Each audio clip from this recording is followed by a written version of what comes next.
Bwana asifiwe. Najua wengi wetu na ufugaji, mkiwa na ng'ombe mahali umeifunga, ikikaa mahali pale pale ikizungukia inakanyaga, hata huwezi kupata nyasi. Bwana asifiwe. Na wakati nazidi kuzunguka pale, tutakosekana nyasi, mishoka nisaidia pale, mishoka kajua pale, ikikanyaga utapata tukiwa na matope mahali pale pale. Bwana asifiwe. Kwa hiyo hiyo punde ilikuwa mahali pale pale, katika hali ile ya kufungwa, katika hali ya kukanyaga, hakuna nyasi, inakanyaga matope, ikiwa katika hali ile ambayo ni hali ngumu. Bwana asifiwe.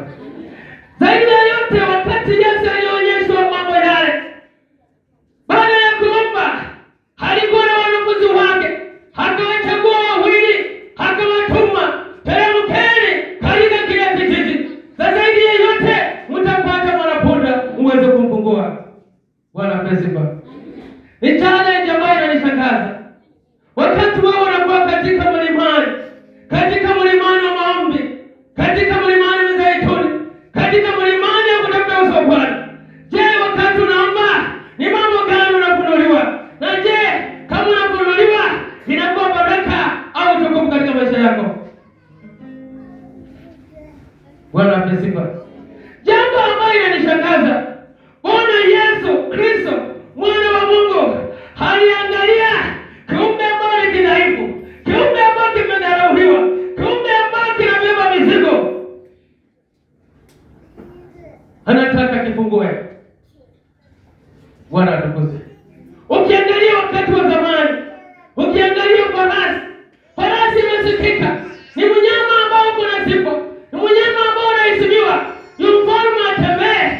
Yaani kama anachagua wanyama, anachagua farasi. Bwana asifiwe. Na mfalme akitembea juu ya farasi, anajisikia iko mahali pazuri. Bwana asifiwe. Na pia hata farasi, wakati wa vita, farasi anahusika, anasikika kule. Wamejezi walikuwa wanapanda wakikimbizana wakiwa juu ya farasi. Bwana asifiwe. Lakini challenge ya kwamba Yesu hakuangalia farasi, Yesu hakuangalia mnyama aliyeheshimika, Yesu hakuangalia ile mnyama ambao anaweza kubeba mfalme. Yesu aliangalia mnyama ambaye ni mdhaifu uweze kufunguliwa. Bwana asifiwe. Zaidi ya yote, kuhusu Yesu mwana wa Mungu, ananishangaza wakati anataka kubariki mtu. Ananishangaza wakati anataka kuinua mtu.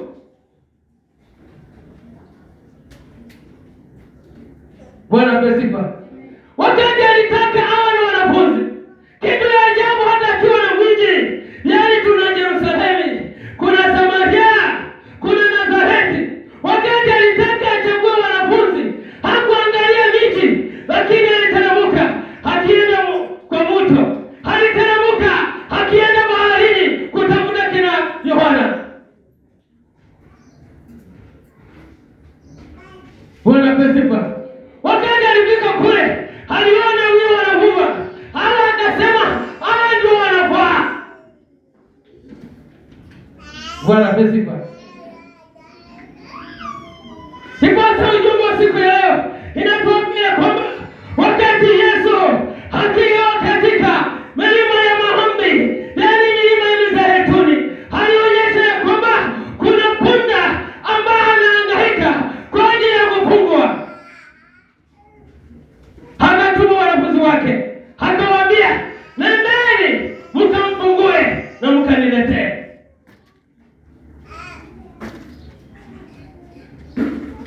Wakati Yesu aliwatuma, alijua wanadamu ni wanadamu, lazima waulize maswali.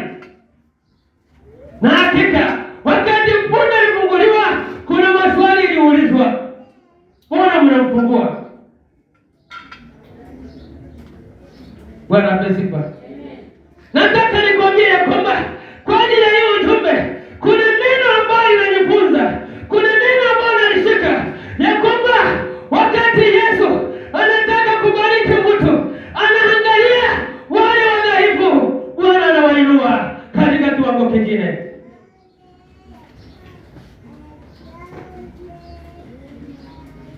Bwana apewe sifa. Walio wadhaifu katika udhaifu wao, watu wadharau, watu wanaona hawafai, lakini katika hiyo udhaifu ndio Mungu atakuinua nao. Bwana apewe sifa. Kwa hivyo mwanapunda ambao ni punda ni mnyama ambao ni mdhaifu kwa ajili ambao ile kazi inatenda, na zaidi ya yote neno linatuambia ilikuwa katika mateka. Bwana apewe sifa. Kuna watu wanaishi katika mateka, wamefungwa na njia ya Shetani. Kuna wengine wamefungwa katika njia mbalimbali. Kuna wengine wamefungwa kwa njia ya uchawi. Kuna wengine wamefungwa kwa njia ya uganga. Kuna wengi wamefungwa, wamefungwa kwa ajili ya jamii zao, wamekaa maisha ya kufungwa. Bwana apewe sifa. Unavyoona mtu anatembea, yaani unaona amekaa kiwango kile kile, unajiuliza mbona nakaa pale pale, mbona hawezi badilika? Kumbe mtu huyo amekuwa katika hali ya kufungwa.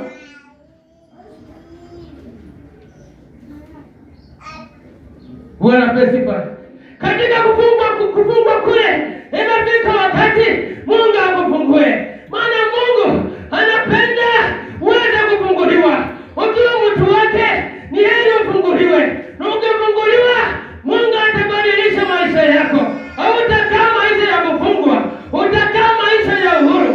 Na ukiwa maisha ya uhuru, hali itabadilika. Bwana apewe sifa. Neno linanishangaza na pia linafurahisha ya kwamba wakati punda ilifunguliwa, ilipelekwa Yesu. Wakati Yesu apanda juu ya punda, angalia wale wanafunzi, kuna jambo walitenda. Walichukua vitu vizuri, yaani mavazi mazuri, wakaweka juu ya punda. Baada ya kuweka juu ya punda, Yesu akapanda juu ya punda.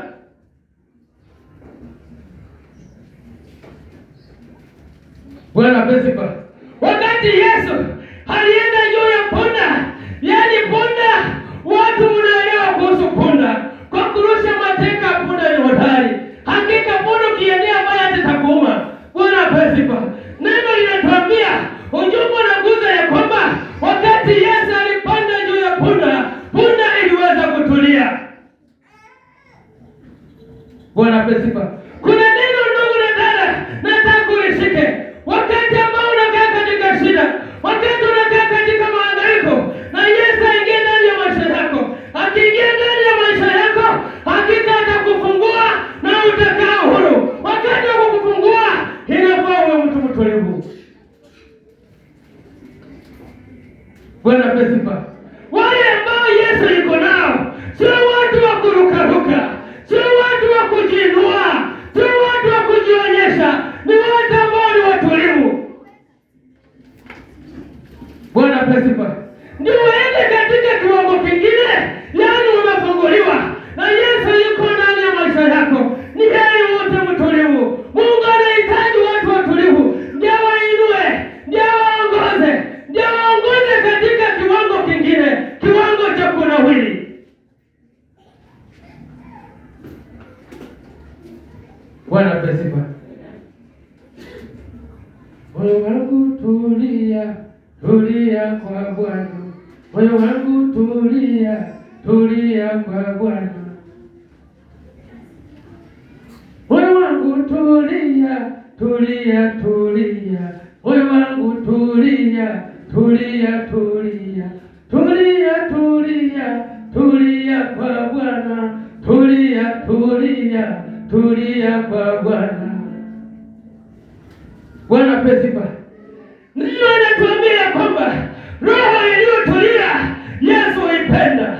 Roho iliyotulia Yesu huipenda. Yesu huiongoza. Yesu huibadilisha. Yesu huinua. Bwana apewe sifa. Wakati ukiwa na Yesu unaanza kurukaruka. Kumbuka ya kwamba unapoteza vitu vya maana, unapoteza baraka za maana. Wakati punda ilitulia, Yesu alisonga nayo.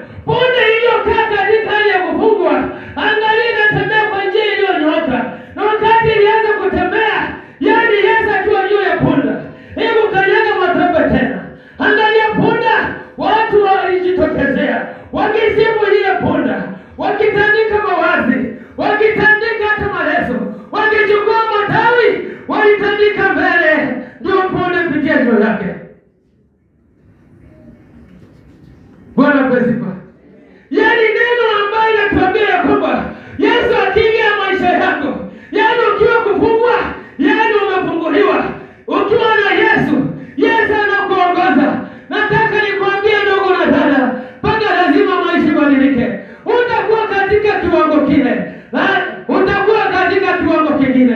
Punde iliishi katika kufungwa, ikikaa mahali pale inakanyaga udongo, inakanyaga matope, inakanyaga samadi yake, inakanyaga makojo yake, lakini wakati ambao ilifunguliwa, Yesu akiwa juu yake, ilianza kutembea juu ya mkeka, juu ya carpet, juu ya mawazi, yaani matope yameondolewa. Ndugu na dada, kuna neno ambao Bwana atatenda katika maisha yako.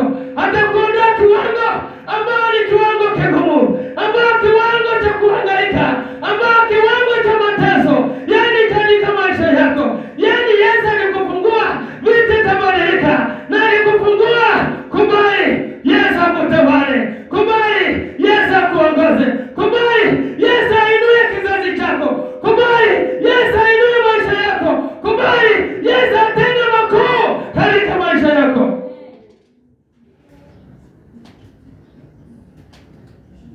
Bwana pesifa. Yaani maisha imebadilika, badala ya kukanyaga matope inakanyaga katika mawazi na kando, kwa sababu uko na Yesu. Mungu anasema ya kwamba yaani kuna watu kamimuru, Mungu anaenda kuwainua. Baada ya kuwafungua, anawainua katika kiwango kingine, yaani hata ile wanayopita mahali kwa sababu wako na Yesu. Wengine wanaenda kufunguliwa, watakuwa na magari, na wakipita mahali wataheshimiwa. Badala ya kukanyaga yaani matope, wanakanyaga katika mkeka kama rais wa nchi ya Kenya. Bwana pesifa. Kuna watu Mungu atabadilisha, kuna watu Mungu atawainua, kuna watu Mungu anawapangia mazuri. Isani ya kupigia sitani saluti, itafika Mungu amekuinua kiwango kile, wewe ndio unapigiwa saluti, wewe unapewa heshima kwa ajili ya Mungu.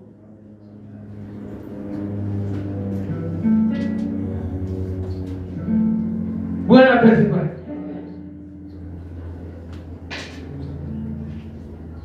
Wakati tunakaa katika nguvu, watu wanasema tunaelewanga, yana kuanga hivyo, huyu hakuangi na kitu, unakaa pale pale. Kwa nini? Maisha yamebadilika. Zaidi ya yote Yesu anakutazama, maana akiwa mlimani anatazama watu walio wadhaifu. Yesu angalia wale watu wakubwa, Yesu anatafuta watu walio wadhaifu. Hata wakati wa kuchagua wanafunzi wake aliangalia watu wadhaifu, wale ambao wanaua samaki. Hakuenda katika mji atafute wale ambao wako na sura nzuri, wale watu ambao wako na madaraka. Yesu aligeuka akataka watu walio na udhaifu, ndio waondoe hiyo udhaifu, ndio wainue katika kiwango kingine. Bwana pesifa. Sijaelewa maisha yako imekaa stahili gani, sio kupenda kwako. Nataka nikwambie, imefika wakati kuhusu kamimuru. Mungu anataka kuinue, Mungu anataka kubadilisha. Na kumbuka ya kwamba wakati anakubadilisha, kati yai kwa maswali. Bwana tukuze. Na wakati maswali inakuja, ndugu na dada, jibu maswali. Usije ukamkemea, umwambie ushindwe. Bwana pesifa. Jiandaa kujibu maswali, maana wanafunzi waliweza kujibu. Wakikuuliza, je, ilikuwaje? Umehangaika muda mrefu, huna ndoa. Imekuwaje muda mrefu umekaa katika maisha magumu? Umekuwaje umekaa maisha ya kubangaisha? Kazi imekuwa ngumu. Imekuwaje umefaulu kupata kazi kiwango hiki? Wengine watakuuliza, ufike kiwango hiki, uwe na kazi kama hii, inahitaji uwe na certificate, inahitaji masomo. Watakuuliza maswali. Ndugu na dada, hebu jibu hiyo maswali, sema ni uwezo wake Bwana. Kwa nini umefaulu? Umepata msichana mzuri hivi katika ndoa, sema ni uwezo wa Mungu. Mungu amenipangia nipate msichana hii, Mungu amenijalia nipate mume aina hii, ni kwa uwezo wake Jehova. Bwana pesifa. Kwa hiyo nataka tusimame, twende mbele yake Kristo. Sijui ni wapo umepungukiwa, sijui ni kifungo gani ambayo inakushika unakaa pale pale. Ni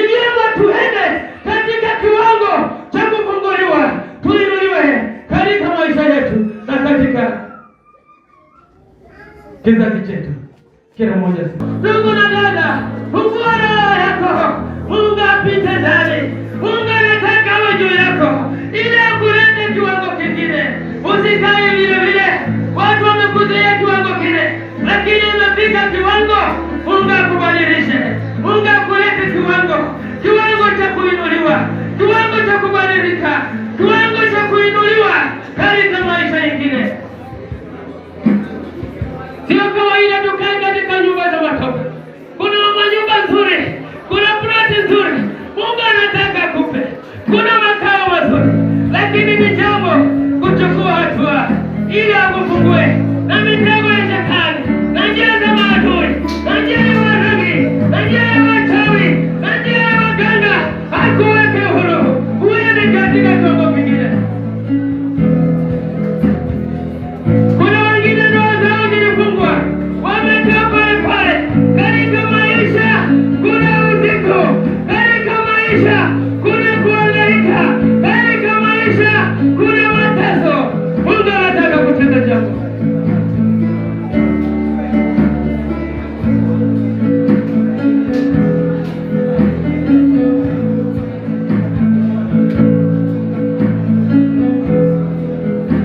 Damu ya Yesu pekee yake inaweza kusafisha dhambi iliyokulemea, mambo iliyokulemea. Nataka Yesu awe juu yako. Watu wakikuona waone Yesu ndiye anakuongoza, waone Yesu ametamalaki, waone Yesu akitenda mazuri katika maisha yako.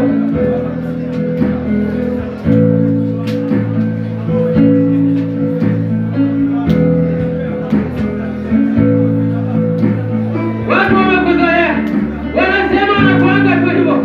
Yeye ni ngumu apate mume, ni ngumu apate mke, ni ngumu apate kazi. Nataka nikwambie yote inawezekana tukimtumaini Kristo, ili atufungue, ili atufungue, ili atubadilishe, ili atubadilishe, ili atuinue, ili atuinue, atulete katika kiwango cha kuinuliwa. Kumbuka ya kwamba Mungu ametuma mitume. Yesu ametuma mitume. Kuna manabii, kuna wachungaji, kuna wahubiri, wanaleta ujumbe. Ujumbe huo ndio baraka kwako. Ingawa watapata maswali, watajibu. Kwa sababu gani? Neema ya Mungu iko juu yako.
Sema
Asifiwe Yesu.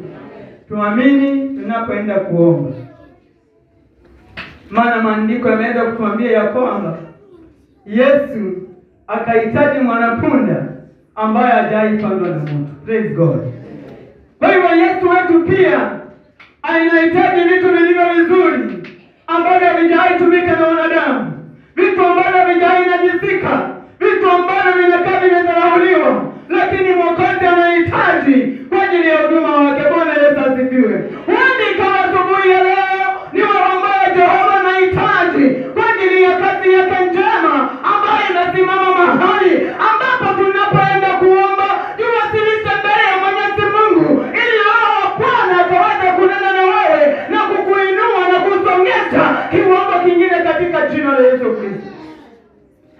Baba yetu, Mungu wetu uliye mwema, uliye mwaminifu, uliye mkuu, tukuinua tukuabudu asubuhi ya leo kwa sababu wewe ni Bwana.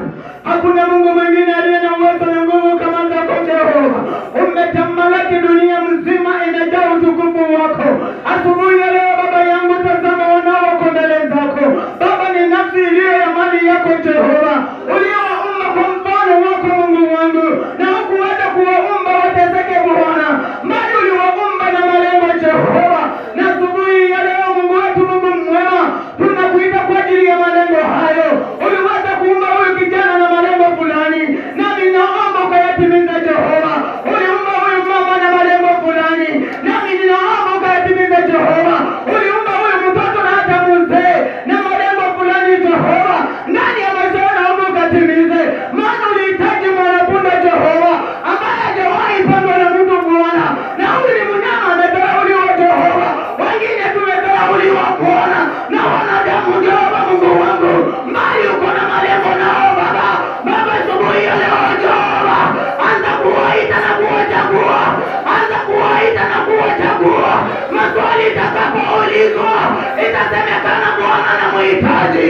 Najua ya kwamba Jehova, kuna nafsi unahitaji mahali hapa, kuna watu unahitaji mahali hapa, kuna wamama unahitaji mahali hapa. Anza kunena nao sasa, anza kunena nao Roho, anza kuwazungumzia, anza kuwatumia kama chombo cha usafiri, kama chombo cha neno, kama chombo cha baraka, kama chombo cha kuinua huduma. Baba, utawainua wewe Mungu.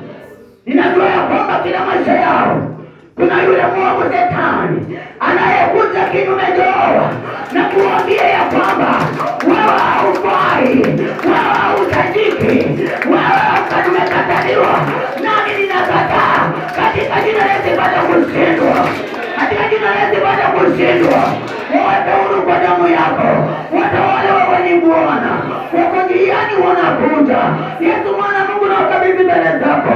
Watu waingie Baba kwa uwezo na kwa nguvu zako. Walio wadhaifu Bwana, kuanzia sasa hivi wapatie tumaini, wapatie nguvu, maana unawahitaji kwa kazi njema Bwana, maana unawahitaji kwa ujumbe wako Bwana, maana unawahitaji katika usafiri wako Baba. Baba, umanikianga jioni Bwana, kila nafsi Baba unaielewa, inaijua udhaifu na unyonge upate kuondoa. Misidani ya kuja na kufunga mkutano huu, hata wanapoanza kuimba watu wananyamaza. Nami napeleka jina la Yesu, nguvu za yule mwovu Shetani ananyemelea chini, nami namukatana na mpinga katika jina la Yesu. Anza kuzimu. Ninapofunga ibada Yesu Nazareti, watu wanakaa wamenyamaza, watu wanakaa wananuna, watu wanakaa wanamelekeo. Nami nasema Yesu, Bizwa, Bizwa, Bizwa, Bizwa, Bizwa. Waweka huru, wewe ni Mungu. Tawala katika kipindi, wewe ni Jehova. Katika jina la Yesu Kristo, Mungu aliye hai, nimeomba na kuamini. Pigia Yesu makofi.